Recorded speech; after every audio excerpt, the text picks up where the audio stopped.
The native people had always warned of a great terror that roams the mountains, forests, and islands of Alaska, an indestructible menace that wreaks havoc, devouring anything and everything in its way.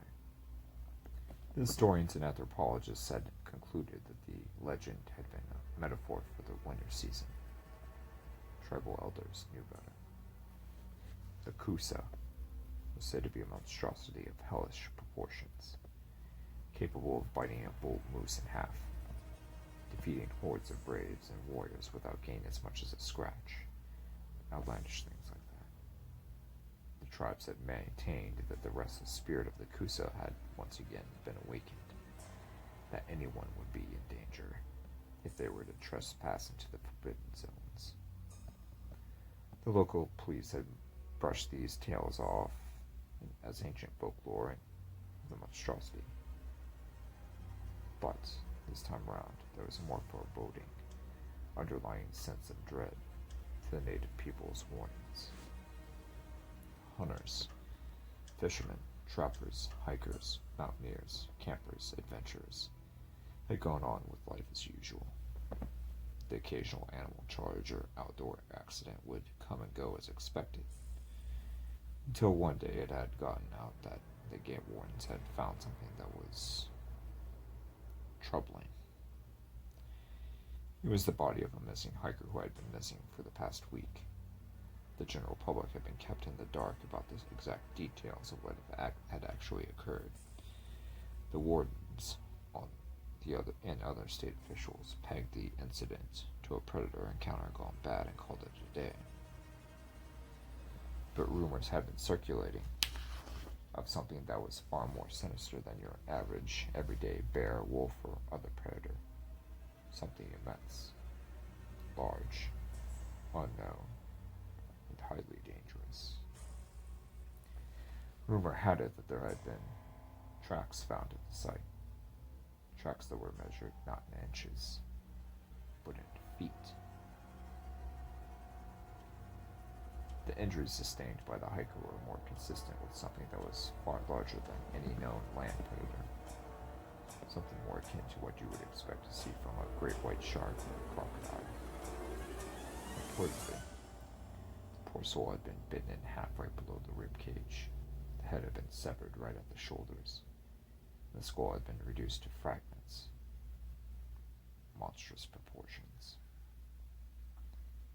It wasn't uncommon for wild tales and rumors to fly around our community. You'd always hear all of the so-called encounters and exploits of our local hunting and fishing guides, trappers, and other outdoorsmen.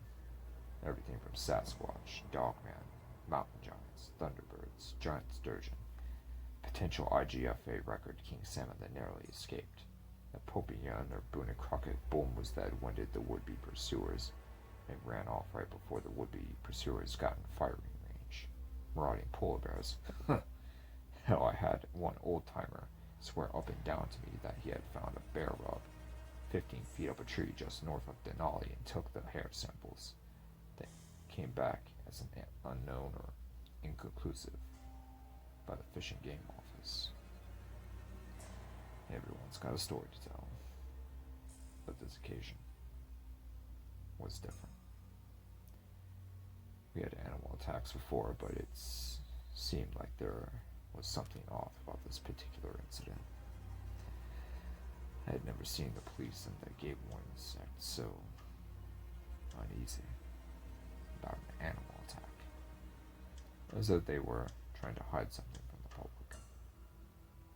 The buzz died off several days and appeared that things were getting back to normal. Until there was a whole herd of caribou that was found mutilated, partially consumed and half buried not 3 miles from the location of the first incident.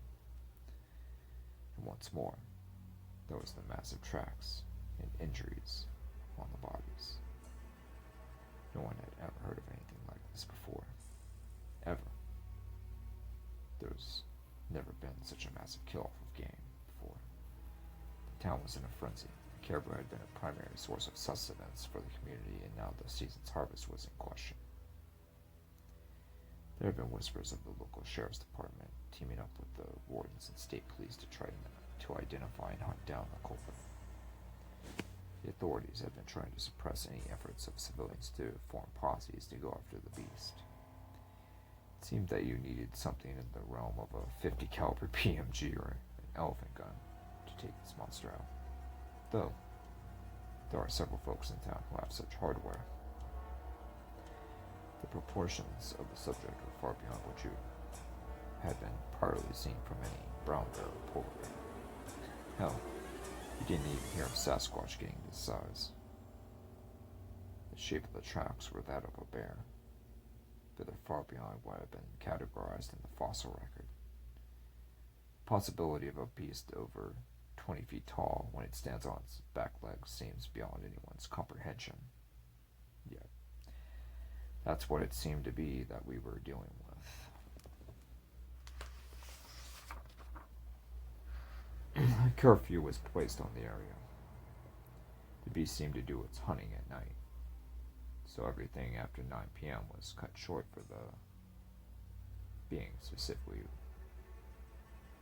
my overnight camping and fishing and hunting excursions.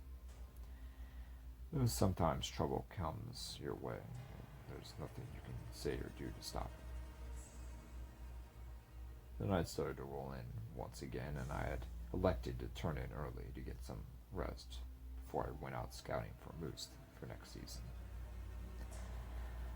I awoke in the night to a strange feeling, as though I was being watched, not necessarily from outside the house, but inside.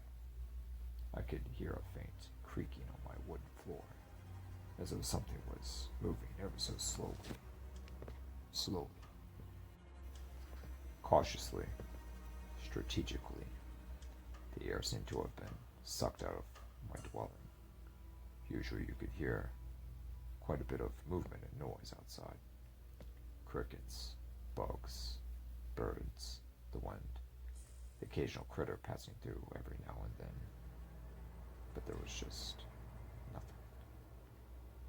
It was though I had been sucked into a portal in which the only things that existed were myself, my possessions, and my cabin, and the unknown presence. There I was alone, helpless, damn near defenseless, even though I had a Remington 12 gauge and an AR chambered in 50 Beowulf. I was still apprehensive of the situation. Something had its eye on me, and it seemed like from all directions. As if I was being surrounded from all sides and angles, and yet it was just one presence, as though it was something omnipresent and interdimensional. I felt like I was being suffocated, constricted from all sides and angles from an unseen pursuer. I started to sweat, shake, and dreaded the impending climax. And the feeling intensified. It was focused on me. But me, the crawling on the floor, shy just of the threshold of my bedroom doorway. Heavy steps, yet soft and calculated. I slowly began to reach over to my AR, with the loaded magazine right next to it on my nightstand. Then, a stabbing feeling of sudden numbness went straight through my entire body. I was paralyzed. I couldn't move an inch. I was being immobilized deep. Penetrating fear ran through all recesses of my being. I was frozen, strapped to my bed, forced to endure a fate that was far worse than just mere death or pain, but to witness the craft of an unspeakable monstrosity that was so powerful, evil, and formidable that it put anything that Hollywood would dream up, and anything from your worst nightmares, to shame. Fear beyond fear. Terror beyond terror. A deep, low rumble. I had never heard something this deep before. Nothing. I guttural growl that seemed to be nearly an octave below what a bear or lion or any other large animal would be capable of. The bass, the depth. It was actually shaking and reverberating my rib cage. This was only a whisper of what the monstrous phantom was capable of. Then there was something. It was sniffing. It was smelling me out. The two golden oval-shaped objects had appeared right at the doorway, about 8 to 9 feet off the ground, right underneath the top of the doorway. Another creak.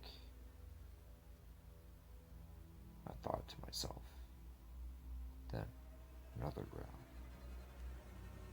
This time it was louder, building up. Seen as a crescendo, building as a crescendo. I began to see the outline of the head, teeth larger than you could even fathom or imagine.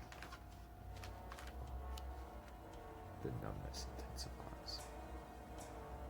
The burden of my entire being gets heavier and heavier. I'm being pushed into my bed, deeper and deeper. My heart starts to pound, the adrenaline starts to course through, but I'm still paralyzed in my bed. I feel as though I'm about to explode. Then, another creak, and another, and another. I can now make out the details. It was concealed, and now it's in the light. Gliding on all fours, the monster was a tremendous specimen, solid black, eyes blazing gold, a chimera between that of a bear and a lion, with almost all the body, shape, and size and strength of a bear, with a sort of faux mane that stretched along its head and neck with sleekness and stealth of a big cat. The animal sneered, staring right into my eyes, but these golden blazes went right through me, right through the soul.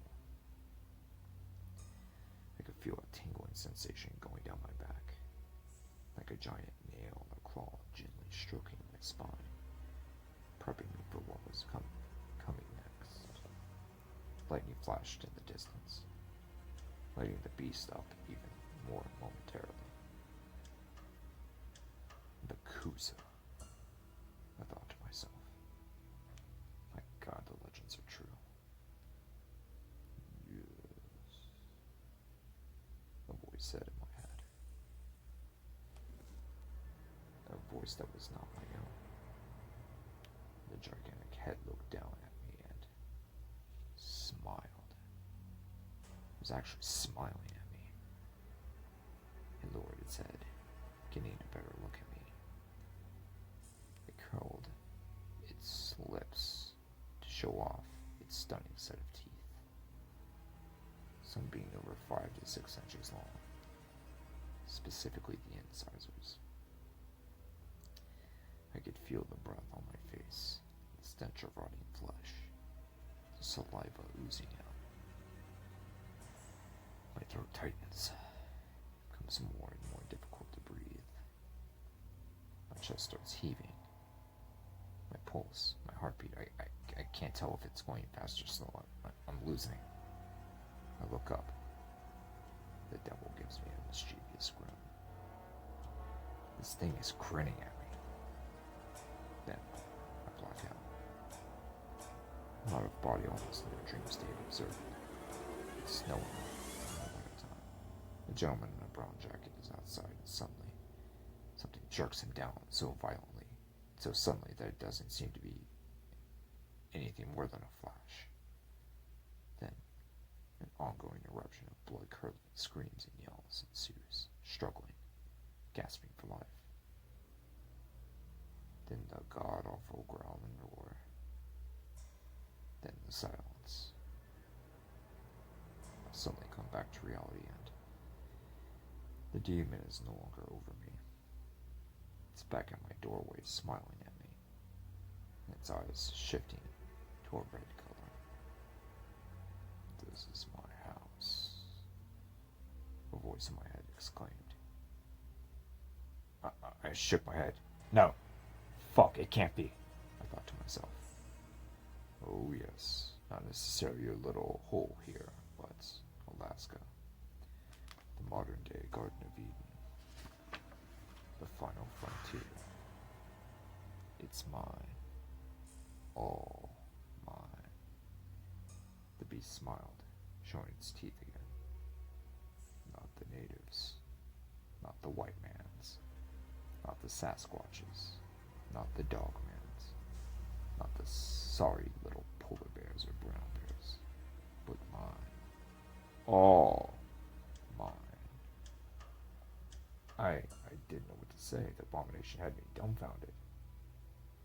How is this thing all mine?" The blasphemy thundered. I could make out a dark glare. Bones, skulls, remains everywhere. Moose, caribou, deer, muskox, dull sheep, sturgeon, bear skulls, wolf skulls, abnormally large primate skulls, gigantic canine skulls, human remains. Then, suddenly I snapped back to reality, and the beast charges, raising his gargantuan paws, swiping down towards me. Reaching for my Bowie knife. Not enough time to get the AR. I lunge for the throat. The impact of my chest knocks the wind out of me. My head hits the bedboard and I black out. I wake, claw marks all over the walls of my room. I jump out of bed, turn the light on. The smell of urine all over the cabin. And I feel a burning sensation in my chest. Claw marks stretched, one end at my left bicep and all the way to my right bicep where the elbow connects, and down my torso. Not deep. Not deep at all. The devil was toying with me. I hear a noise outside. Right outside the bushes. Then a growl. Red eyes staring back at me. "You're nothing." The entity chuckled. The eyes faded away, and it was gone. The next morning, I had to work up the courage to go scouting for moose after the encounter I had. I couldn't imagine if I was going to run into this thing again. The damage done to my cabin and to myself had proven to me that what I had experienced was real, and that anything could happen at any time. I loaded up the truck with my pack and some binoculars and my rifle, along with all the other necessities needed for a good day of scouting. I drove an hour to my favorite wildlife management unit and began my excursion. About an hour into my hike, I had found plenty of sign next to this decent-sized lake next to some thick woods in a valley. I hear something not too far off distance. A struggle. A deep death bellow. Wails of a moose, a large bull. Dying wails. Coming right through the clearing, a large bull stumbles along, helplessly, covered in its own blood, barely staying up.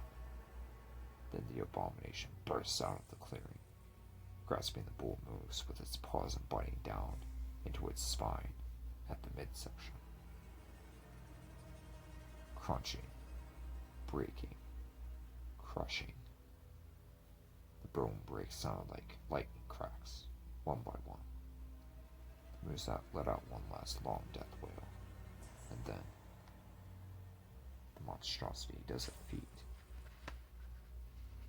I think I would never see in my lifetime. It adjusts itself and regrips the moose into its massive jaws and rears up onto its hind legs. It shakes the moose in its mouth with just its jaws holding onto the bull. Jesus! I gasped. The creature seemed to actually get even more massive when it stood up. 20. No. 25 fucking feet tall. On its hind legs. This thing is legitimately shaking a damn booner-sized moose like a rag doll, with only its mouth and neck muscles doing the work. I'm sick to my damn stomach. This thing can take down a damn elephant if it wanted to. With relative ease. How? How will I escape this thing? How? Then, suddenly, through the binoculars, the beast raises its head at me, bloodstained. We make eye contact. It smiles. I hear a voice. You have until I finish this to get out of my territory. I spring up, pack everything, and I just start leaving, start wailing. I don't think I've ever walked so fast.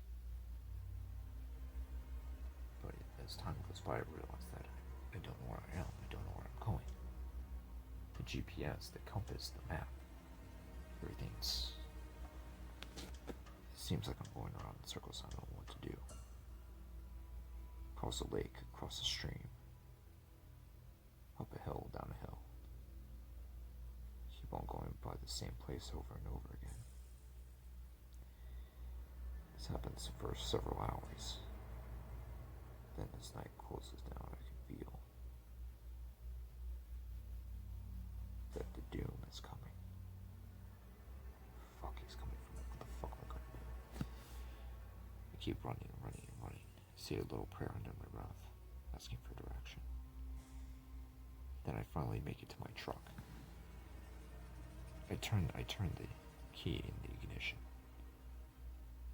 I start down the highway. But in the distance behind me, I see two red, glowing eyes coming right up toward the back of my truck. A couple 100 yards away. He's huffing. I can hear his breath over my truck engine. I'm coming. What are you gonna do? Fuck you. No. This can't be. Oh, yes, it is. I'm coming for you. I'm coming for that ass. He gets closer and closer. I step on the gas, going 55, 60, 65, 70. 75. Damn near 80. He just keeps coming. Jesus. I thought to myself, how am I going to get away from this thing? This is unreal. This can't be real. I'm dreaming right now. This isn't reality. You don't hear about things that are 25 feet tall that can shake mooses around like bull mooses around like rag dolls and could run 80 miles an hour. Come on, this is absurd. This is crazy. And then he makes contact with my truck. Shh. I broadly swerve. Damn near going off the road. Takes another swipe of my vehicle. I slam the brakes, swerving once again. He looks into my window, smiles, takes one last swipe, and I black out.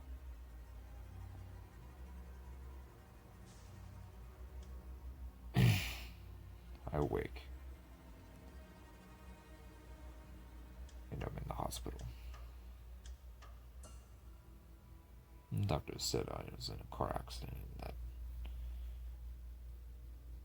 nobody knows what happened to the other subject. But I thought to myself, I was going 80 miles an hour. How the hell am I still alive? I said, they don't know, but by some miracle, you made it.